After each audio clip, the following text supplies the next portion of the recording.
Today's topic is Jain India movement. What are the synopsis? What is Jain India movement? What was the slogan of the Jain India movement? What were the reasons for Jain India movement? Next role of different sectors. అంటే ఈ ఉద్యమంలో ఎవరెవరు క్రియాశీలక పాత్ర పోషించారు. ఇప్పుడు మీరు చూడండి, రేవంత్ రెడ్డి గవర్నమెంట్ రావటంలో ఎవరు క్రియాశీలక పాత్ర పోషించారని చెప్తున్నారు? స్టూడెంట్స్ అన్నమాట. అట్లా ఒక మూమెంట్ కానీ ఒక పీపుల్స్ వేవ్ ప్రజా ఉద్యమం రావాలి అంటే కొద్దిమంది అందులో ఉంటారు. మీరు ఇప్పుడు చూడండి, ఆకునూరు మురళి బస్సు తీసుకొని గ్రౌండ్ల దగ్గర తిరిగాడు. అట్లా మేధావుల పాత్ర ఉంటుంది అన్నమాట. అట్లా విభిన్న వర్గాల పాత్ర అన్నప్పుడు ఇందులో ఫస్ట్ ఆ రోజు ఎక్కువగా ఎవరు క్రియాశీలక పాత్ర పోషించారంటే పొలిటికల్ పార్టీస్ అంటారు, పీపీస్, రాజకీయ పార్టీలు. ఆనాటి ప్రధాన రాజకీయ పార్టీలు ఏమున్నవి? కాంగ్రెస్ పార్టీ, అలాగే కమ్యూనిస్ట్ పార్టీ, ఇంకొకటేమో సోషలిస్ట్ పార్టీ ఉంది అన్నమాట. ఇవి ఆనాడు ప్రజా బాహుళ్యంలో ప్రధాన పార్టీలు. ఇంకా చిన్న చిన్న పార్టీలు ఏమైనా ఉంటే అవి కామన్ అనుకోండి. ఇవి ప్రధాన పార్టీల పాత్ర. ఇక్కడ క్వశ్చన్ ఇది కూడా అడుగుతాడు, critically analyse the role of political parties in join India movement. ఇది కూడా ఒక 10 మార్కర్ క్వశ్చన్. విభిన్న వర్గాల పాత్ర మొత్తము ఒక క్వశ్చన్గా అడుగుతాడు. అందులో మళ్ళా రాజకీయ పార్టీల గురించి కూడా అడగవచ్చు అనమాట. కమ్యూనిస్ట్ పార్టీ పాత్ర ఏంటిది, కాంగ్రెస్ పార్టీ పాత్ర ఏంటిది అని కూడా అడగొచ్చు అనమాట. Next second one important persons దీంట్లో చూసుకున్నట్టయితే ఆనాటి జర్నలిస్ట్ షోయబుల్లా ఖాన్ అనమాట.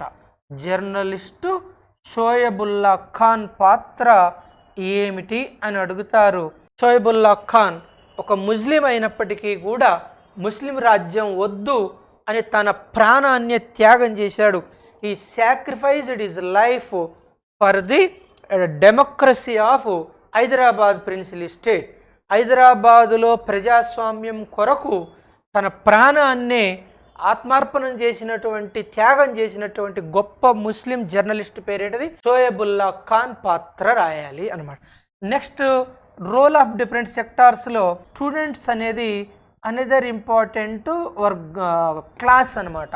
డిఫరెంట్ సెక్టార్స్ అన్నాం కదా, అనదర్ సెక్టార్స్ అంటే స్టూడెంట్స్. వీళ్ళు ఆల్ హైదరాబాద్ స్టూడెంట్ యూనియన్ అనే ఆర్గనైజేషన్ని స్థాపించారు. All Hyderabad student union, one of the famous organisation during the join India movement established by Hyderabad princely state students అనమాట. ఇది ఒకటి ఇంపార్టెంట్. నెక్స్ట్ ఫోర్త్ వన్ ఎవరు అని అంటే రోల్ ఆఫ్ డిఫరెంట్ ఆర్గనైజేషన్స్ అనమాట. ఆనాడు ప్రధాన సంస్థలు ఏమున్నవి? ఇప్పుడు మనం మలిదశ ఉద్యమం తీసుకున్నాం అనుకో, ఎవరుంటారు మలిదశ ఉద్యమంలో? టీఎన్జిఓలు, Telangana non gazetted officers union అని.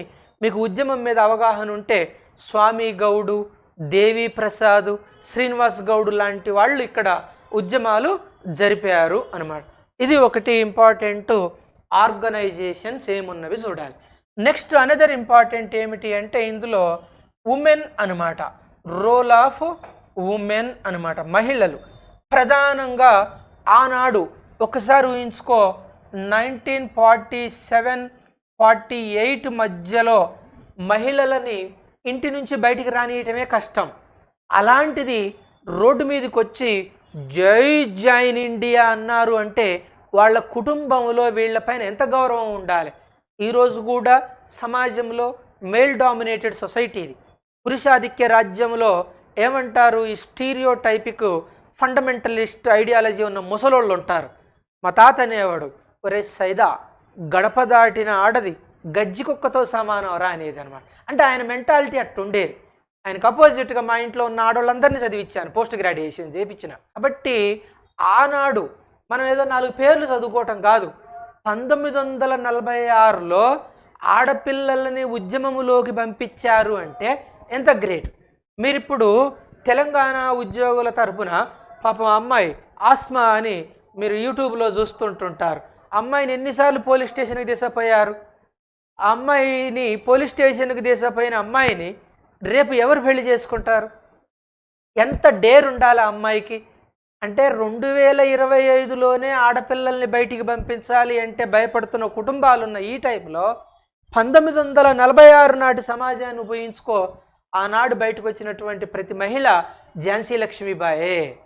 అది అట్లా ఫీల్ అవ్వాలి మనం సబ్జెక్ట్ని అనమాట. ఇది ఒకటి అనమాట.